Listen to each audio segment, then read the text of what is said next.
Had elevation to Test match status come too soon? Could a nation that had managed only a single one-day victory against a Test nation in 34 attempts over 15 years be expected to survive a 5-day examination? These are the questions that needed answering as Bangladesh got ready for its Test match bow. Somehow it seemed the two previous initiates to Test cricket, Zimbabwe in '92 and Sri Lanka in '82, had been better prepared. Indeed, both had acquitted themselves respectively in their first Test. But where experience and ability might be lacking, no one could question the local enthusiasm and support surrounding Bangladesh's step up. Nor was the home stadium, the Bangabandhu, short on tradition or atmosphere.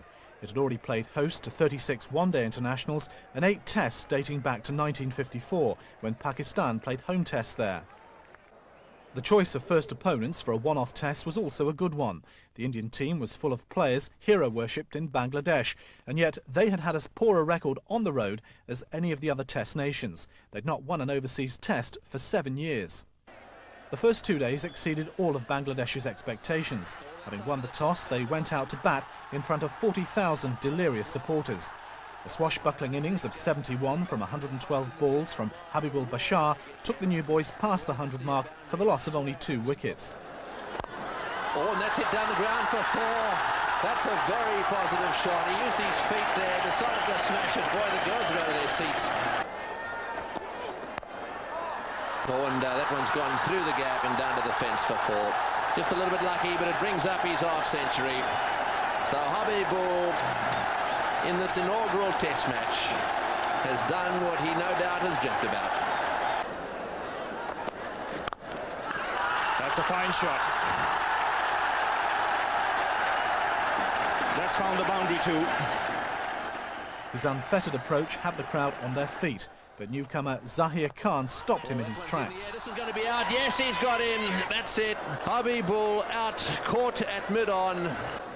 Meanwhile, former captain Amimul Islam was accumulating in more sedate fashion, adapting his style to the new format more readily than Habibul. By the end of day 1, Bangladesh had reached a very respectable 239 for 6, and Amimul was unbeaten on 70. The next day, he became only the 3rd player in history to score a century in his country's inaugural Test. His innings lasted almost 9 hours and contained 17 boundaries. Gone high, but it's gone safely. Oh, and he's got it away. That's it. That's his century. This is a wonderful occasion.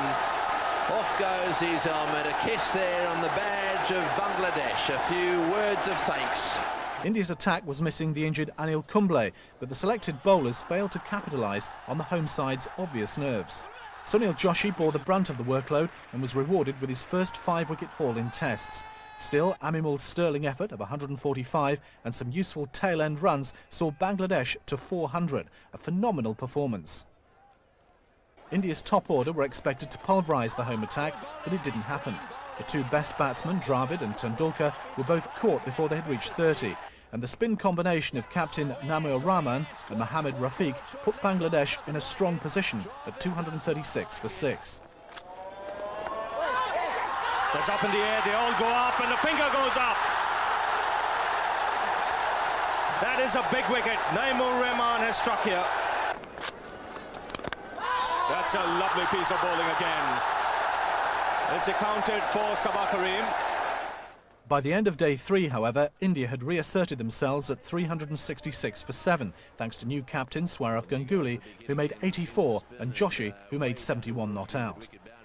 The home cause wasn't helped by some indifferent fielding and some overzealous appealing. Fortunately, the ICC had appointed the 2 most experienced umpires for the match, Steve Buckner and David Shepherd. Joshi went on to make 92, another test best for the all-rounder, and India sneaked ahead by 29 runs. Having held their own for almost 3.5 days, Bangladesh suddenly crumbled. What was most disappointing, although not entirely surprising, was the lack of application in the batting. India, led by Srinath and Joshi, who took 3 wickets each, simply ran through them. Only Habibul with 30 and keeper Khalid Masood with 21 not out reached double figures. Sourav Ganguly has come up with a catch. They're wrapped on the pads. A finger went up. And he's got him. Caught at bat pad. And having trailed by 29 on the first innings, Bangladesh have been dismissed for 91.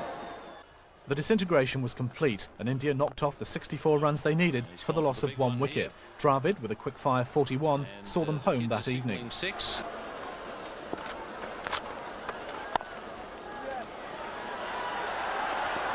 That's a good shot from SS Das, and he has produced the winning hit. The second innings performance was what many in the cricket world had expected from the start, yet Bangladesh had stayed in contention for long enough to take much cheer from a daunting debut. Though many supporters will hope that next April's 2-test series against Zimbabwe provides further encouragement.